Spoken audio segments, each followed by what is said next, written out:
Today I wanted to address this idea of why do I feel stuck even when life is seemingly good? When things seem to be going well, excuse me, there's food on the table, a roof over our heads, we're able to do some of the things we want to do. Why do I feel stuck still? And really, I think that there's two parts to this question. One is the career aspect, and that's kind of multifaceted. There's the environment that I'm in, where even though I'm there to help people, that's the main reason I got into healthcare. There's the money aspect too, but as a PA, I was never going to be rich, making millions. But the helping people part, I think part of what causes burnout in healthcare is not necessarily the patients, although sometimes that can be difficult. I think it's more the red tape, the restrictive burden, the feeling that you really want to help, or I really want to help somebody, but I also have to please the insurance, my bosses, the company. It's a business, so we have to make decisions that also help the business make money. And really, it's hard to just be able to help people, and you can occasionally, or even frequently, but the times when it's difficult, they get exhausting. So I think that there's that aspect for sure. I was talking to my wife about this just a few minutes ago, and she's like, it's like as if you came home and I asked for your help taking out the garbage or something, and I said, yes, I want to help you. But then I had to go submit a claim to be able to take out the garbage. And then whoever was in charge of that claim, we'll say it's my neighbor for heck's sake, just hypothetically, they come back and say, no, your trash doesn't need to be taken out. And I'm looking at it thinking, oh man, it's overflowing. It really needs to be taken out. So then I have to submit an appeal. And then my boss comes and says, why are you appealing this? Why are you trying to take out the garbage? I say, well, it's overflowing. So I have to convince my boss that there's a need to take out the garbage. And then insurance, or the person that they never say that it's okay that I take out the garbage. So then I have to try to find a way around that to be able to do the thing that needs to be done. And so my wife charges me out of my pocket to take out the garbage. She said, well, we'll just not go through the administrator next door who decides whether or not you take out the garbage, but it's going to cost you some money to be able to, it's going to actually cost my wife money because she's the one that needs help. So I go to her and say, honey, I want to help you take out the garbage, but it's going to be $200 because the administrator won't let us do it. Anyway, I thought that was kind of a funny analogy, and it's not perfect. No analogy is perfect, but it's similar. It's similar. So that's all part of the aspect, and I'm sure I'll talk about more about the career part and some of those things later on as we kind of go through this journey together. But one thing I also wanted to talk about, aside from career, is just life in general. I don't know how many of you have ever just felt stuck in life. I often explain or relate it to my wife or my support group that sometimes it feels like I'm on a conveyor belt and I can't get off.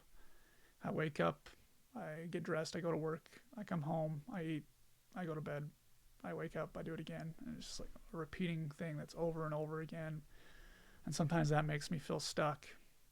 But one thing I've been working on recently is kind of this idea of emotions and allowing myself to be present with emotions and feeling them.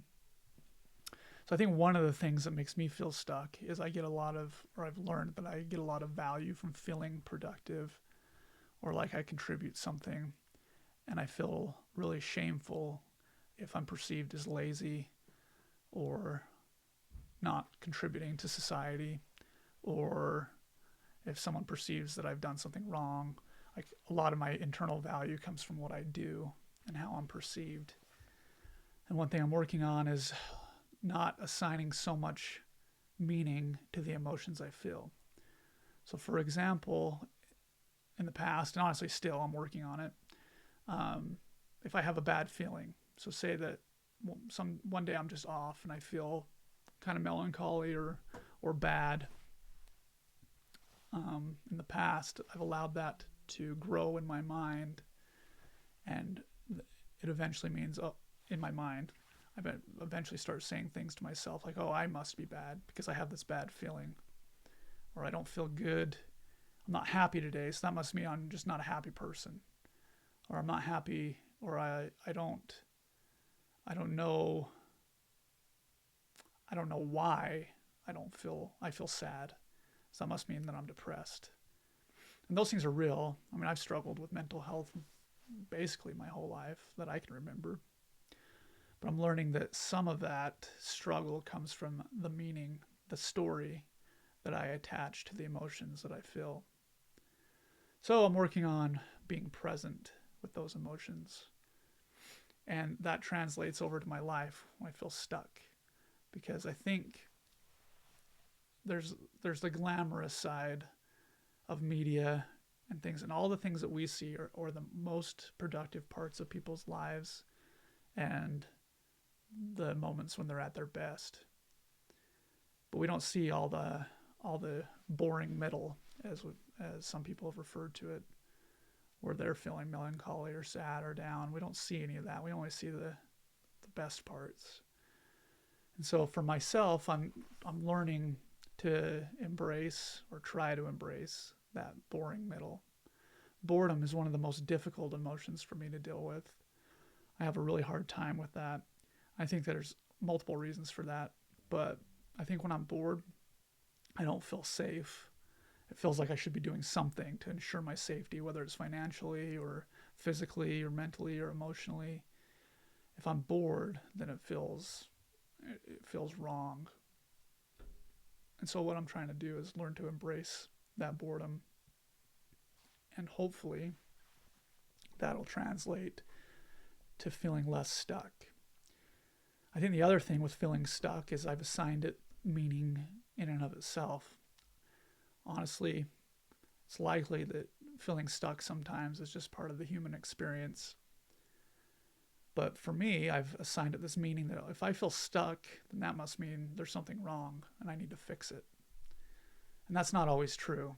It's not always wrong either. Sometimes there are real changes that need to occur.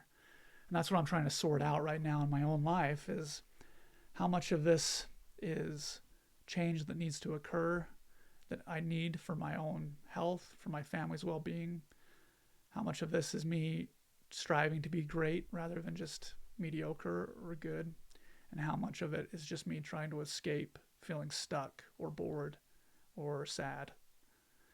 And those are some real questions, some questions that aren't very easy to answer, but that's part of the reason I'm doing this channel, is so that as I learn and gain insight, that I can share them. But that translates to every day, because when I feel stuck, I feel like something's bad, and that story spirals in my head until either I break out of it or allow it to drag me down and dictate my behavior. Some other thoughts that I've had about feeling stuck. So I often feel stuck, I kind of mentioned this a little earlier, due to comparison. So there's a lot of YouTube channels out there. There's a lot of people in the media and in the world where they appear to have a really good life. And I think many of them probably do have a really good life. But one in particular that comes to mind is Luke Nichols with Outdoor Boys. He seems like a really good guy, and I think he genuinely is. I really believe that he's a good person. But I compare my life to him a lot, which is kind of funny. I mean, he doesn't do anything real spectacular other than he just documents these adventures that he has with his kids. But I compare that because it's something that I want. I want to be able to go out and travel and do outdoor things with my kids and have that be my career. And in the future, I might document some of those things, but I compare to him. And the truth is I'm not Luke Nichols, and I'm grateful for him. I'm grateful for the things that he stands for and teaches, and that he's able to entertain me and my kids. We love watching him together, but I'm not him. The only way I can succeed is by being myself and being genuine and authentic, like I've discussed in my other videos. So, comparison, it's been said that comparison is the thief of joy. And I don't always, I guess, live in that paradigm, but I do believe that that's true. As I compare myself more to others, the less joy I have in my own life. So these are all things that I'm working on as I move forward, and as I try to kind of document this journey. Trying to learn new skills, trying to in a way get out of my own way. I tend to be perfectionistic. I tend to overanalyze. I tend to be idealistic. And all these things keep me stuck. Sometimes I feel stuck because I can see the gap between the me that I idealize in my brain, this fantasy me, and where I am right now. And that gap so often feels insurmountable. And that often makes me feel pretty stuck. So there's a lot of reasons why I can feel stuck even though I have it good. Some of the antidotes I'm finding are, one, like I said, learning to feel emotion without judging it. And then the other thing that I think helps me is when I take a moment to be grateful for what I have. I have a beautiful family, a beautiful wife. Even though I struggle feeling fulfilled in my job always, I do have a good job. I'm able to put food on the table, a roof over our head, and I'm grateful for that. The other thing that I think can help me, or does help me, in this this feeling of being stuck, is connecting with other people, being authentic, and being present. So often when I'm feeling stuck, I try to escape through lots of different avenues. I enjoy playing video games. I enjoy scrolling YouTube. I enjoy scrolling sports articles.